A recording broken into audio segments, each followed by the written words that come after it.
90 రోజుల కోర్సు పూర్తి చేస్తే చాలు 100% ప్లేస్మెంట్ సపోర్ట్ తో సాఫ్ట్వేర్ జాబ్ మీ సొంతం. వెంటనే కోడ్ జ్ఞాన్ డెస్టినేషన్ ని సంప్రదించండి.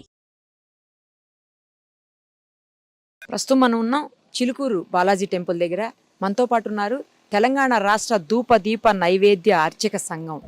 ఎందుకంటే మనందరికీ తెలుసు ఇక్కడ ప్రధాన అర్చకులుగా ఉన్నటువంటి రంగరాజన్ గారి మీద దారుణమైనటువంటి దాడికి పాల్పడ్డారు.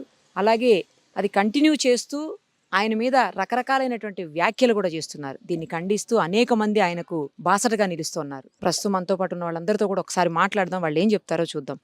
జరిగింద ఘోరం అండి, దారుణమైనటువంటి సంఘటన. ఇది జరిగి ఉండకూడదు, అసలు ఎందుకు జరిగిందో కూడా తెలియదు, ఎవరు చేయించారో కూడా తెలియదు. అలాంటి పరిస్థితులు పోలీస్ ఎంక్వైరీలు అన్నీ తేలుతాయి అనుకోండి, ఎందుకు చేశారు, ఎవరు చేయించారు ఏంటి అనేది. కానీ ఈ సమయంలో ధర్మాన్ని రక్షించేటువంటి రంగరాజన్ గారు లాంటి వ్యక్తులకు మనందరం బాసటగా నిలవాల్సిన అవసరం ఉంది. తప్పకుండా మేడం. మాది ధూపదీప నైవేద్య అర్చక సంఘం రాష్ట్ర అధ్యక్షుండి.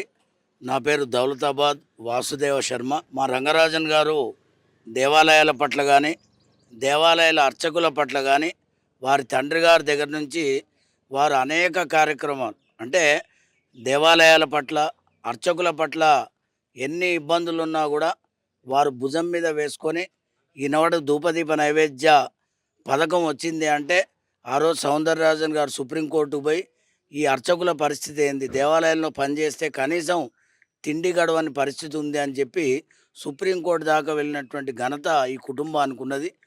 వారి మీద దాడి చేయడం అనేది మనం స్పష్టంగా చెప్పాలంటే ఇది హిందూ ధర్మం మీద దాడిగా మనం ఖండించాల్సినటువంటి అవసరం ఉంది. చాలామంది ఈ యొక్క ధర్మాన్ని వినాశనం చేయాలనేటువంటి కంకణం కట్టుకొని బ్రాహ్మణిజం అనేటువంటి ఒక పేరు పెట్టి ఆ ముసుగు లోపల ఉన్నటువంటి అందరూ కూడా ఈ సమాజాన్ని, అర్చకుల్ని, బ్రాహ్మణుల్ని, వీళ్ళందరినీ కూడా ఈ ఆలయాల నుంచి దూరం చేస్తే మనం ఈ యొక్క సంస్కృతిని విచ్ఛిన్నం చేయొచ్చు అని ఆలోచించి కొంతమంది కావాలనే కొన్ని హిందూ సంస్థల పేర్లు పెట్టుకొని మరి రామరాజ్యం అన్నటువంటి వ్యక్తి, ఒక దేవాలయంలో అర్చకుడికి గౌరవం ఇవ్వనటువంటి వ్యక్తి రామరాజ్యం ఉండడం అనేది అది హాస్యాస్పదంగా ఉన్నది. అది రంగరాజన్ గారు ఎటువంటి వ్యక్తులు వచ్చినా కూడా వారితో చాలా ప్రశాంతంగా మాట్లాడతారు. ఇప్పుడు మేము అన్ని జిల్లాల్లో కూడా కార్యక్రమాలు వారికి సపోర్ట్గా, మద్దతుగా, సంఘీభావంగా గత 2-3 రోజులు చేస్తున్నాము. ఈరోజు వారిని సంఘీభావం తెలియజేయడానికి అన్ని జిల్లాల్లోంచి జిల్లా అధ్యక్షులు తీసుకొని వారి దగ్గర రావడం జరిగింది. వారిని కలిసినాం. మేము రాష్ట్ర వ్యాప్తంగా 6,500 మంది అర్చకులము రంగరాజన్ గారి వెంట ఉంటామని, వారికి చీమ చిటుకుమన్న వానర సైన్యం వల్లే మేము అందరం దిగుతామని చెప్పి మీ ద్వారా మేము తెలియజేస్తున్నాం. ధూపదీప నైవేద్య అర్చకుల ఐక్యత, ధూపదీప నైవేద్య అర్చకుల ఐక్యత. ఆ సంఘటనని అందరూ ఖండిస్తున్నారండి. కానీ అసలు ఎందుకు ఇలా జరిగింది అనేది కూడా ఒక పాయింట్ రైజ్ అవుతా ఉంది. అసలు ఎవరు, ఎందుకు వచ్చాడు, ఎలా రాగలిగాడు ఇంత దూరం, అసలు అతనికి వెనకాల ఎవరున్నారు అనేది కూడా నడుస్తూ ఉంది చర్చ. జై శ్రవణాన్. నేను తిరునగరి వెంకటాద్రి స్వామి, రాష్ట్ర ధూపదీప నైవేద్య అర్చక సంఘం ప్రధాన కార్యదర్శిని, కరీంనగర్ జిల్లా ఉమ్మడి అధ్యక్షుడిని. ఇది అర్చకుల పైన దాడి అని మేము అనుకుంటున్నాం. అర్చకులను ఈ ధర్మం నుంచి దూరం కొడితే తొందరగా విచ్ఛిన్నం చేయొచ్చు హైందవ ధర్మాన్ని అనే భావనతో మేము అందరం కూడా అనుకుంటున్నాం. దీని వెనుక ఎవరున్నారు ఏమిటి అనేది ఆ చట్టం కూడా తీసుకోవాలి తొందరగా. రాష్ట్ర ముఖ్యమంత్రి వాళ్ళు దీనిపైన చాలా స్పందిస్తూ మరియు తొందరగా వేగవంతం చేయాలని కూడా మేము కోరుతున్నాం. తప్పకుండా 5,700 మంది అర్చకులందరం కూడా వీరికి బాధ్యతగా ఉన్నాం. ఆనాడు నుంచి 2007లో వైఎస్ రాజశేఖర రెడ్డి గారు ఈ ధూపదీప నైవేద్య పథకం ప్రవేశపెట్టిన మధ్యలో కూడా మాకు సౌందరరాజన్ గారు మాకు తప్పకుండా అనుకూలంగానే వ్యవహరించారు.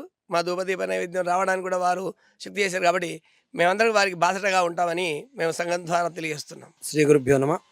ఈరోజు చిలుకూరు బాలాజీ అర్చకులైన ఆచార్యవర్లకు ఇలాంటి సంఘటన జరగడం చాలా బాధాకరం. ఇది సనాతన ధర్మాన్ని అణచివేయాలనే ఒక ఉద్దేశంతో ఈ సంఘాలని పుట్టుకొని వచ్చాము. ఇది రామరాజ్యము, రామసేన కాదు, ఇది రావణ రాజ్యము, రావణ సంఘం అని చెప్పొచ్చు. ఇలాంటి వ్యవహారము హిందూ సాంప్రదాయంలో, సనాతన ధర్మంలో ఎక్కడం లేదు. ఇది ఒక రకంగా చూస్తే మన రాష్ట్రంలో జరగడం అనేది చాలా బాధాకరము. ఎందుకంటే కొంతమంది పేదరికంతో తిరుపతికి వెళ్ళగలుగుతారు, వెళ్ళలేకపోతారు. కానీ చిలుకూరు బాలాజీకి వెళ్ళి వచ్చిందంటే తిరుపతి కొండ 7 కొండలు ఎక్కినంత అనుభూతితో ఉంటారు. అన్ని రకాలుగా ఇక్కడ స్వామివారి దర్శించుకోవడము, అర్చకుల యొక్క ప్రసాదం ఇవ్వడము చాలా ఆనందకరంగా ఉంటుంది. అలాంటి అర్చకుల మీద చేశారంటే ఇది రాష్ట్ర ముఖ్యమంత్రి వర్యులు ఇమీడియట్లీ దీని మీద స్పందించారు. మరియు రాష్ట్రంలో అన్ని పార్టీల వాళ్ళు దీన్ని ఖండించి ఇమీడియట్గా వారి శిక్ష పడేటట్టు చేసి దీనికి ప్రతి అర్చకునికి ఒక దృఢమైన సంకల్పం, నేను గుడిలో ఉన్నానంటే నేను నా ధైర్యంతో ఉంటాననే ఉద్దేశంతో సపరేట్గా ఒక చట్టాన్ని తెచ్చి ఇచ్చిన రోజే అర్చకులంతా సంతోషంగా ఉంటానని నేను భావిస్తున్నా. నేను కొడంగల్ నుంచి ముఖ్యమంత్రి వారి యొక్క కాన్స్టిట్యున్సీ యొక్క నుంచి వచ్చిన కాబట్టి నేను వికారాబాద్ జిల్లా అధ్యక్షుని. కాబట్టి మా అర్చకులందరూ ధైర్యంగా ఉండాలంటే ఇలాంటి వాళ్ళు ఇంకోసారి మూకుముడిగా మా పైన అర్చకుల మీద దాడి చేసే పరిస్థితి ఉండరాదని కోరుతున్నాను. మాది వనపర్తి జిల్లా ధూపదీప నైవేద్య అధ్యక్షులని. ఇట్టి విషయాన్ని అందరికీ తెలిసిన విషయమే. ఇట్టి ఘోరం ఎవరికి కూడా జరగకూడదు. చాలా బాధపడుతున్నాం మేమందరం కూడా. రాష్ట్రం మొత్తం మేమంతా 7,000 మంది అర్చకులు ఉన్నాం. ఆ అర్చకునికి మేమంతా మద్దతు తెలుపుతూ నిన్నటి రోజున రాష్ట్ర ముఖ్యమంత్రి వారు ఫోన్ చేసి అర్చకుడి దగ్గర మాట్లాడడం జరిగింది. అదేవిధంగా మన కేటీఆర్ గారు కూడా మాట్లాడడం జరిగింది. కొండా సురేఖ గారు ప్రత్యేకంగా వచ్చి ఆమె కూడా మాట్లాడడం జరిగింది.